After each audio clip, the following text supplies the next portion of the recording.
Hey guys, what's going on? Greenville Gear. Appreciate you as always watching. Really cool.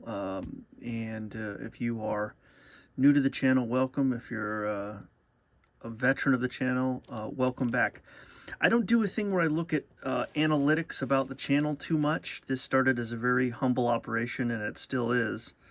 Me talking to myself in my basement about cards.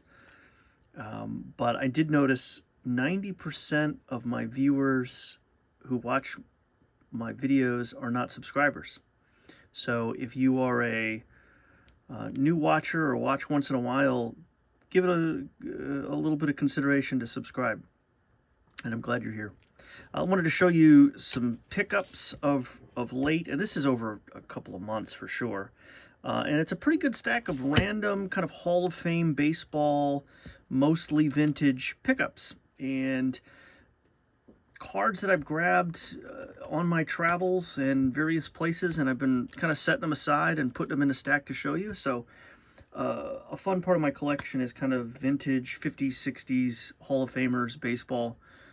And I try to have some of them graded, but these are all pretty much raw. I have a couple, actually one slab to show you, but let me get into the cards that I picked up.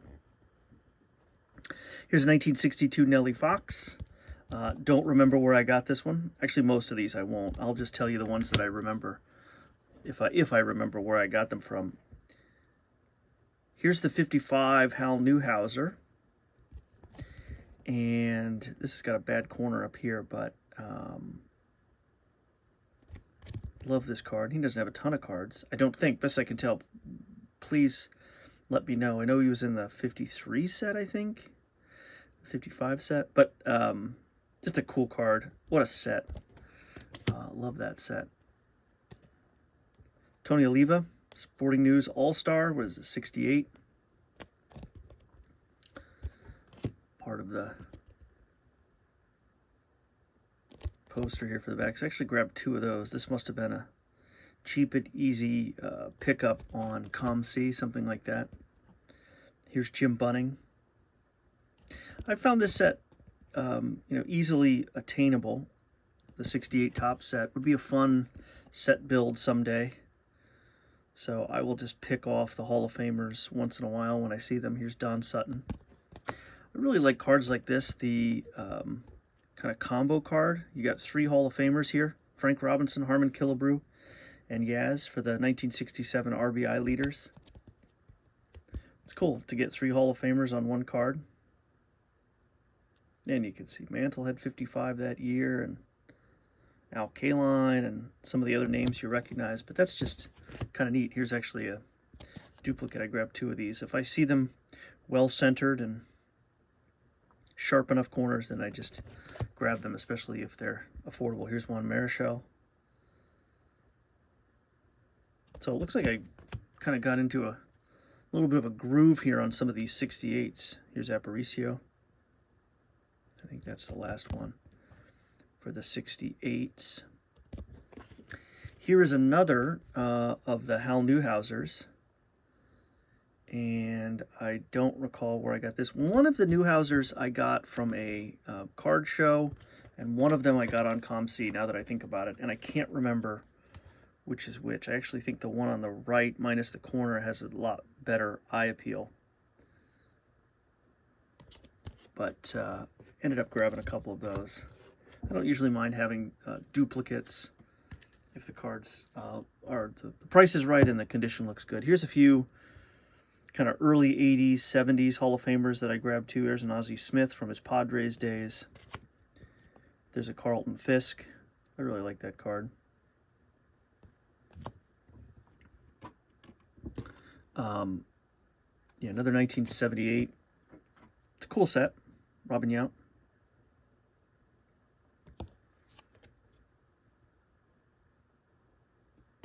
Kind of early career card. Here's a Mike Schmidt. I had this card from like my boyhood collection, but it was in pretty rough shape, and I think I may have liquidated that. Centering on the back is not great at all, but looks great from the front.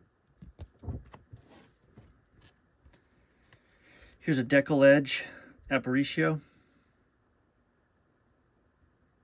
It's a neat set. I have a couple of those kind of cards. The Raleigh Fingers. Raleigh's always a pretty affordable Hall of Famer. Here is another one of those combo cards with a couple Hall of Famers. Oliva and Yaz and Danny Carter, who apparently hit 290 that year.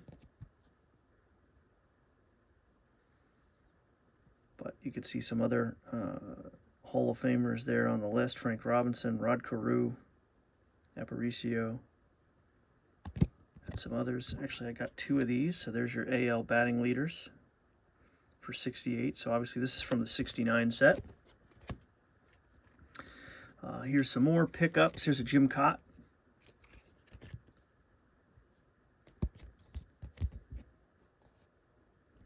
Some of these came from Greg Morris maybe, but then also I just like to reuse, I can't remember now because I reuse these Greg Morris holders, the Card Saver ones.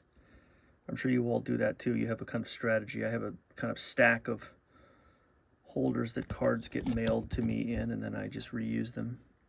And it's great, especially if I have to mail cards. So there's a Bob Lemon. Really like that one, but you can see here too there's a stamp that looks like, I can't read what it says.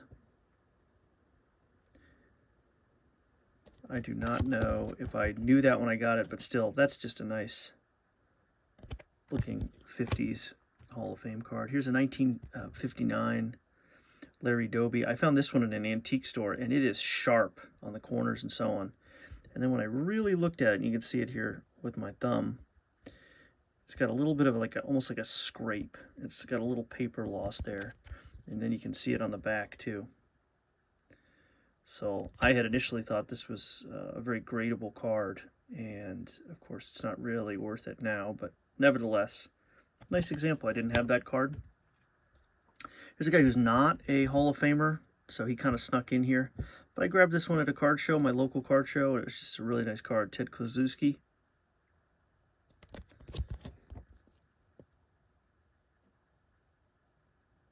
Just caught my eye. And I just bundled it with some other cards. Just a nice card. Here is a Nellie Fox from 61. I've shown this card on the channel before, not this exact one, but a version of this that I think has made its way into my collection. And I remember it because he just has this big wad of dip in his mouth. Another one of those batting leaders cards. This one, 3 Hall of Famers, Kaline, Oliva, and Robinson. 66 batting leaders. Killebrew just missed out. Yaz just missed out. Aparicio. Funny, you could hit, you know, in the 230s and still get on the list. I have a bunch of this card, but it's really easily procured. The late 60s Joe Morgan from 69.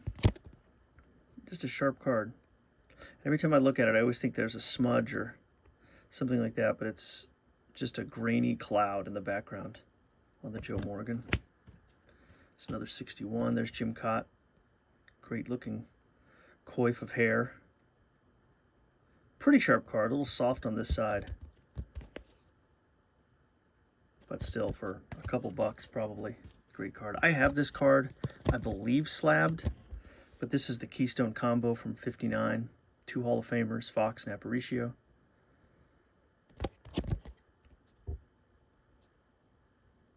Pretty good little middle infield.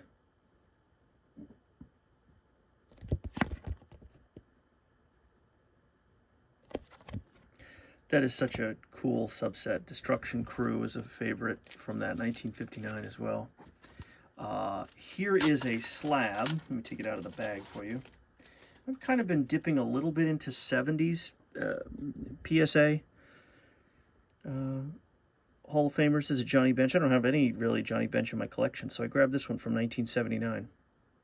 Just looks really, really good in the slab, and it was very affordable. I got it for a song. It was PSA 5. Why not?